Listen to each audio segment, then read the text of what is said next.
There was a time that I could plan and schedule everything, hold everyone's emotions, and meet every need, but I was tight, tense, and nowhere to be found.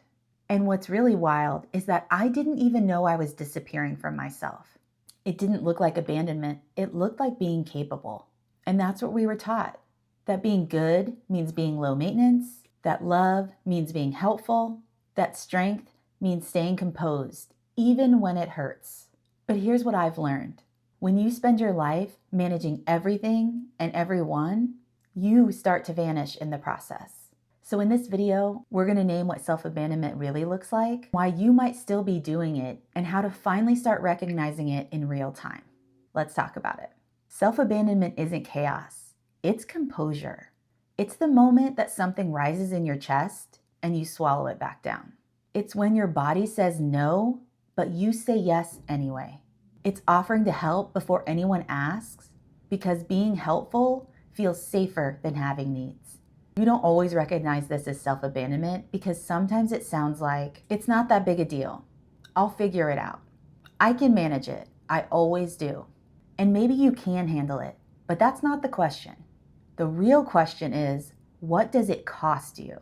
Because this isn't just about people pleasing. This is about disappearing from your own life. It's about bracing through moments when your body is screaming no. It's about being the woman that everyone else depends on and never asking, but who is supporting me in this moment? Self-abandonment masquerades as strength. That's why no one notices, not even you. This pattern didn't come out of nowhere. We didn't just wake up one morning and decide to erase ourselves. This is learned. And for many of us, this began the moment we decided it was safer to be liked and accepted than to actually be ourselves. When our sense of safety depended on being easy to love. We learned to read the room before we ever learned to check in with our own feelings. And our bodies adapted by being agreeable, offering help, and staying small, because that felt safer than being fully seen. And when you did have a need, you were told you were being too sensitive, you're making things a big deal, or just to let it go. So you did. You let it go again and again until you forgot what it felt to be fully present in your own body. And that wasn't dysfunction. That was adaptation. Your body was protecting you in the only way that it knew how. It kept you safe. It kept things predictable, even if they weren't okay. And that adaptation got praised. You became strong, reliable, capable, the one who always holds it all together. So it's no wonder that letting go feels so hard. It wasn't just a habit, it was survival. But now it's completely exhausting you because this isn't just mental, it's physical. Self-abandonment lives in the body, and it can look like bracing your shoulders before you speak, smiling while your jaw tightens, hesitating before asking for what you need, and holding your breath before you say no. These tiny moments, these split-second pauses, all the ways your body tries to keep you safe by keeping you small. And sometimes this might feel like always being on high alert and scanning for what's next, bracing in your body without even realizing it. Guilt that creeps in the second that you slow down, and a nervous system that mistakes stillness for danger.